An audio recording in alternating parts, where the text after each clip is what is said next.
তারপরে আমরা ঢাকার উদ্দেশ্যে রওনা হব। তো চলুন আমরা পার্কটা ঘুরে আসি আর দেখতে থাকি যে কি কি আছে এই পার্কের ভিতরে। বাউফলের একটা কি বললাম, Nurjahan garden garden and resort park এটা একটা ভালো পার্ক আছে এখানটা। এরকম কি সুন্দর জল খেলে পানি। তো ফ্রেন্ডস দেখেন পার্কের ভিতরটা আমরা দেখাচ্ছি, আর এখান থেকে আমাদের দলছুট হয়ে গেছে, যে যার মতো ঘুরতেছে, এন্টারটেনমেন্ট নিচ্ছে। আর কি মনোরম পরিবেশ, আর গরমটা এত বেশি, মানে আমাদের আসলে সময় নেই এখান থেকে দাওয়াত খেয়ে আবার আমাদেরকে ঢাকার উদ্দেশ্যে রওনা হতে হবে। এই জন্য যতটুকু পারতেছি আমরা একটু শর্টকাট দেখে আমরা চলে যাব।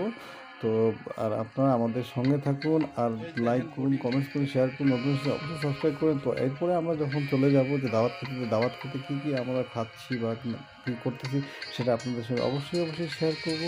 আর আপনারা অবশ্যই সাবস্ক্রাইব করতে ভুলবেন না, লাইক শেয়ার কমেন্টস করে দেবেন, তাহলে আমরাও অনেক উপকৃত হব। সঙ্গে আপনারা নতুন ভিডিও দেখতে পাবেন। আশা রাখি আপনারা দেখে অনেক মজা পাবেন। আর এই পার্কের দেখেন সুবর্ণা সুন্দর করে একেবারে সবার সঙ্গে মিশে যায়, এখান থেকে ছবি তুলতেছে এবং দেখাচ্ছে যে মানে নদীটা সরি পুকুরটা কী ধরনের অনেক সুন্দর করে এখানে বোর্ডিং করা এখানে সবাই আবার বোর্ডিং করতেছে। আসলে সেটা তো আর সময় লাগে, আমরা পেয়ে গেলাম। এখন আমরা এখান থেকে সরাসরি মাইক্রোতে চড়ে আমরা চলে যাব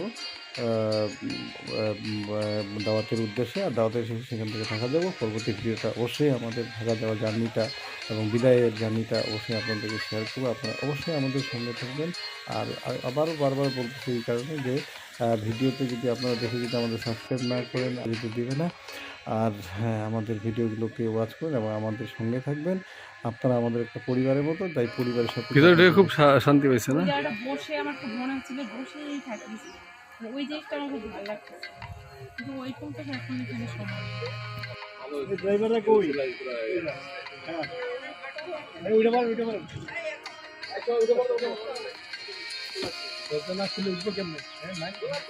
ভাই খুলে রাখছেন ভাই। কোথায় আসছো?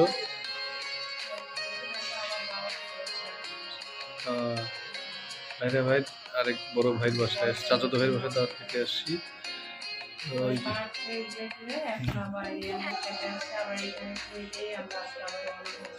ঢাকার উদ্দেশ্যে। দেখাই এখন আসে বসছি, একটু ওয়েটিংয়ে আছি। সব যদি এখন 3টা বাজে গেছে, আসলে আমার একটু ঘুরতে আমাদের একটু দেরি হয়েছে। খালি ঘোরার পর ঘোরা খাওয়াই চলতেছি, একটু শান্তি। তো যাই, আবার শরীর জন্য ভালো থাকে আল্লাহর কাছে আপনারা আমাদের আপনারা দোয়া করবেন আমাদের জন্য, আর ভিডিওগুলো ঠিক মতো ওয়াচ করবেন। অবশেষে আমাদের খাবারগুলো তো আপনারা আমাদের সঙ্গে এই যে ভাত আজকে আসছে দাওয়াত খেতে। কি কি আইটেম বলো? আজকে মানে এটা হলো বেগুন ভাজি, এখানে সালাদ, তারপরে এটা হলো শিম ভর্তা, আর এটা বাদাম ভর্তা। এটা কি শাক? পালং শাক, ডাল ভর্তা, তারপরে করলা ভাজি, আর এটা কাশি মাছ। মানে সবই মজার খাবার একেবারে। এই যে তপসি মাছ, মানে আসলে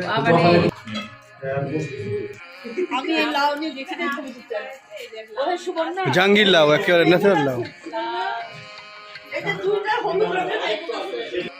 ফ্রেন্ডস, আশা করি ভিডিওটা আপনাদের অনেক ভালো লেগেছে। তো আপনারা তো আবার দেখেন যে এটা বিশাল একটা ফ্যাক্টরি। তো দেখেন এখানে কাঁচা মাটি দিয়ে কিভাবে সুন্দর করে তৈরি করা হচ্ছে হাঁড়ি।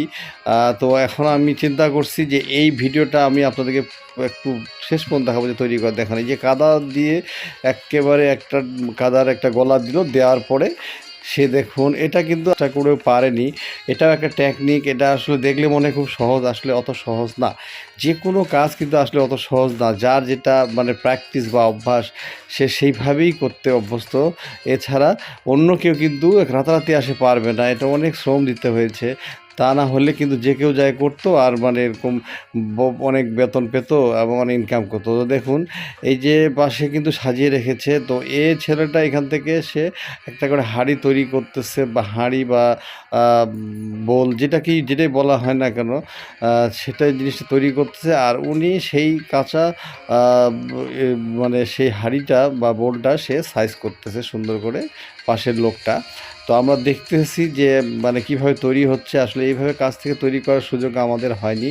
আর আমরা আমাদের হয়েছে বলেই সেই সুযোগটা আমাদের ভিডিওর মাধ্যমে আপনাদের দেখারও সুযোগ হচ্ছে। হয়তো আপনারা অনেক ভিডিও দেখেন, তো আমাদের ভ্লগের মাধ্যমে এই ভিডিওটা দেখলে আপনাদের আরও বেশি ভালো লাগবে, কারণ এটা একেবারে আমরা ন্যাচারাল ওয়েতে দেখাচ্ছি। কারণ যারা কমার্শিয়াল ওয়েতে দেখায় টিভিতে বা সেটা অন্য জিনিস। তো দেখুন এই মানে এই লোকটা কিন্তু সে যে হাইটটা তৈরি হচ্ছে সেটা কিন্তু সেইখানে সাইজ করে নিচ্ছে, তার পিছনটা সাইডটা। এবং কি সুন্দর একেবারে যেরকম দর্জিরা কাপড় কাটার পরে ছুট কাপড়টা পরে যায় সেরকম সুন্দর করে পড়তেছে মাটিটা। আবার আমরা চলুন এখন আমরা সামনের দিকে যাই, তো মোটামুটি আপনারা বুঝে ফেলতে দেখেন এখানে যে কাঁচা মাটি তৈরি করার পরে হাত দিয়ে কাজ করার পরে কিন্তু এখানে কিন্তু একটু শুকানো হয়েছে বা শুকিয়ে রাখানো হয়েছে। দেখেন কত সুন্দর সুন্দর হাতের কাজ। তো এটা পরে আঁচ দেওয়া হবে। তো এগুলোই কিন্তু এই কাজগুলো দেখেন হাত দিয়ে কাজ করেছে, এত সুন্দর লাগছে, চিন্তাই করা যায় না। তো যাই হোক, এটা একটা অনেক বড় ফ্যাক্টরি। তো এটাই মনে হয় আমাদের লাস্ট ভিজিট। ওই যে আমি থালাগুলো অনেকগুলো দেখিয়েছিলাম, এটা অবশ্য দেখিয়েছি যে সুবর্ণা হাতের কাজ করতেছিল। তো এই যে এখানে দেখেন এই যে বাটিটা কি সুন্দর করে ফ্লাওয়ার ভাস বা বাটি বা অ্যাস্ট্রা যেটাই বলেন, কি সুন্দর করে যে এটা কিন্তু হাত দিয়ে করা অত সহজ না। মানে প্রতিটা জিনিস হাত দিয়ে করে তারপরে এটাকে আঁচ দিয়ে আমরা মনে করি যে মেশিনে শুধু ছাপ দিলে হয়ে গেল। দেখেন এটা কিন্তু আসলে হয় না। এতে প্রতিটা জিনিসের প্রতি কিন্তু একটা লোকের অনেক শ্রম লুকিয়ে আছে, আসলে বাস্তবে না গেলে বোঝাই যায় না। তো তারা কিন্তু অনেক পটু বলা চলে, কারণ একটা জিনিস মানে একটা বাটি তৈরি করতে আমাদের মনে হয় যে 1 ঘন্টা 1 ঘন্টার বেশি লাগে যাবে, তাও পারবো না সন্দেহ আছে, কিন্তু তারা কিন্তু কয়েক মিনিটে করে ফেলতেছে কন্ট্রাক্ট বেসিস। তো এর কাজ হলো যে এইভাবে করে একটু লেচির মতো রুটি বানিয়ে রাখতেছে। এটা হয়তো কোনো একটা হাতর বা কোনো একটা কাজে লাগবে। মানে এক একজনের এক একটা কাজ, মানে গার্মেন্টসের মতনই, কেউ কলার করতেছে, কেউ কাপ করতেছে, কেউ বডি করতেছে। মানে এরকম কাজটা কিন্তু এইভাবে কিন্তু এরকমও কিন্তু এটাও একটা ফ্যাক্টরি, জাস্ট এটা যে মৃৎশিল্পের ফ্যাক্টরি। তো আসলে মানে জিনিসটা এরকমই, কারণ যে যেটা করবে সে সেটাই করবে, তার বাইরে সে যাবে না। আর এরকম এক্সপার্টরা থাকে। তো দেখুন কত সুন্দর সুন্দর মগ তৈরি করা অলরেডি হয়ে গেছে। এগুলো শুকিয়ে এখানে রাখা হয়েছে। এখান থেকে হয়তো রং করে হালকা হাত দিয়ে কাজ করে আবার পোড়ানো হবে, বা এক এক ওয়েতে করা হয়, সেটা ওরাই ভালো বুঝবে। তো আমাদের কাজ হলো এগুলো দেখানো বা আমাদের দেখা। তো আমরা দেখতেছি এবং আপনাদেরকে দেখানোর চেষ্টা করতেছি। তো আপনাদের কেমন লাগছে অবশ্যই আপনারা কমেন্টস করে যাবেন। যারা প্রথম এসেছে তারা অবশ্যই সাবস্ক্রাইব করবেন। আর আমরা যদি ভিডিওগুলো আপনাদেরকে যদি একটু এন্টারটেইনমেন্ট করতে পারি, তাহলে অবশ্যই আমাদের চ্যানেলটাকে সহযোগিতা করবেন, সাবস্ক্রাইব করবেন, কমেন্টস করবেন, শেয়ার করে দিবেন। এই দেখেন কত সুন্দর, দূর থেকে মনে হচ্ছে এগুলো কাসিম, বা ওই যে কাসিম যেটাকে বলে, দূর থেকে মনে হচ্ছে কাসিমের, মানে সাগরের পাড়ে কাসিম। এই যে দেখেন কত সুন্দর সুন্দর বাটি। এই যেগুলো কাঁচা জিনিসগুলো দেখালাম সেগুলো তারা রং করে আবার শুকাচ্ছে, শুকানোর পরে আবার তারা আঁচ দিবে বা নাও দিতে পারে, এক এক সিস্টেম। তো আমার মনে হয় যে রং করে এগুলো এই যে রং করতে কি সুন্দর করে, এই যে হাতের কাজ করে তারা রং করতেছে। আসলে এইভাবে কেউ দেখাবে না, আপনারা যতই ভিডিও দেখেন না কেন, যেরকম সুন্দর করে কাজ করে যে এইভাবে কি করতেছে, মানে একটু এলোমেলোভাবেই দেখাবে। তো দেখেন আমরা কিন্তু আপনাদেরকে স্বয়ং গিয়ে স্বয়ং আপনাদেরকে দেখাচ্ছি। তো সুবর্ণ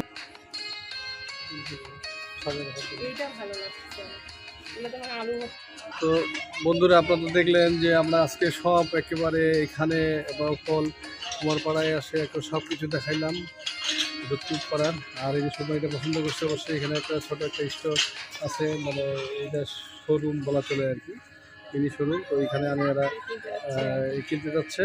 আর ভিডিওটা ভালো লাগলে অবশ্যই লাইক শেয়ার কমেন্টস করবেন, যারা নতুন এসেছে অবশ্যই সাবস্ক্রাইব করবেন। আর অনেক আজকে এ পর্যন্তই। আর সামনে তো আমাদের তো এখনো ভিডিও অনেক কিছু চলতেই থাকবে। তো এটা হচ্ছে কুমারপাড়ায় দেখালাম বাউখানে। আর এটা কিনবে আর দুটা কাপ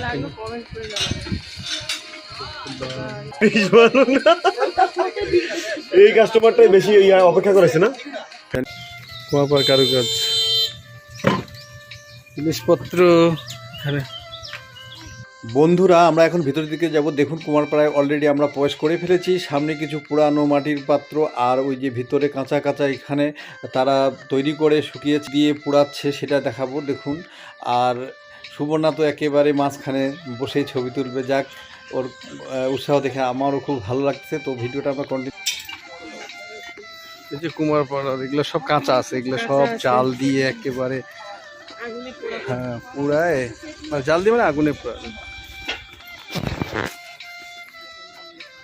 কাজগুলো একেবারে দেখার মতো। তো আমার মনে হয় এই ভিডিওটা একটাতে শেষ হবে না, বেশ কয়েকটা পর্ব আসবে। আপনারা অবশ্যই সেই ভিডিওগুলো ওয়াচ করবেন। তো যতটুকু পারতেছি আজকে আমরা আপনাদেরকে দেখানোর চেষ্টা করতেছি। এই যে সব কুমারপাড়ায় সব একেবারে বাবার বাস থেকে শুধু শানকি থেকে শুধু বিভিন্ন শোপিস টাইপের 100-150 টাকা 150 টাকা। কত সুন্দর করে কাঁচা মাটির বানিয়ে রেখেছে এগুলো পরে। এই যে এগুলো চুলা মানে জ্বালানোর পরে এখনো বের করা হয়নি, বের করে ভিডিওটা কন্টিনিউ করে ওগুলো এখানে বানায়, এখানে বিক্রি করে বিভিন্ন স্যাম্পল। ঘোড়া তো এগুলো কি বলে, কি এগুলা ভাইয়া? দইয়ের ভান্ডার বানাচ্ছে, কত সুন্দর। হ্যাঁ দেখছো, দইয়ের ভান্ডার বানাচ্ছে। এগুলো কি আপনারা পাইকারি বিক্রি করে দেন না? তারপরে কি আপনাদের এগুলো ঠিক করা থাকে একেবারে? কত করে পিস বিক্রি করেন? এখান থেকে 4 টাকা করে দিই। 4 টাকা, এগুলো 10 টাকা করে দিয়ে 5-6 টাকা বিক্রি করে রেখে। চলো তো আমরা তো একটু দেখালাম যে আমরা তো চলে আসছি কুমারপট্টিতে, বাউফল কুমারপট্টি। আর এখান থেকে আরঙ্গে যায় আর ইত্যাদি হানির সঙ্গে এখানে এসেছিল, এই কুমারপট্টি কটাটা দেখাইছিল। আমরা তো এখন একটু দেখাইলাম যে অনেক কিছু তৈরি করতেছে এবং আমাদের ভাবি আমাদের সঙ্গে পরিবারের আমাদের ছোট ভাবি সে বানাইলো। তো শেষ পর্যন্ত আমার কথা শুনলো না, পারলো না। আর এখন আমরা এই যে পুরোটাই হচ্ছে কুমারপট্টি, আর আমরা দেখাইতে আরো বড় বড় মানে ফ্যাক্টরি আছে, এটা ফ্যাক্টরি বলা যাবে বা তৈরি কারখানা যেটাই বলেন। তো এখন আমরা আরেকখানে যাচ্ছি। তো এই যে দেখালাম একটু আগে, মানে এটা আমরা কিন্তু এই যে যাচ্ছি না, এটা কুমারপাড়ারই একটা ভিতর যাচ্ছি, রাস্তাটা অবশ্য হিমম, এটা ঠিক হবে। এই যে দেখুন এরা প্রচুর ধোঁয়া।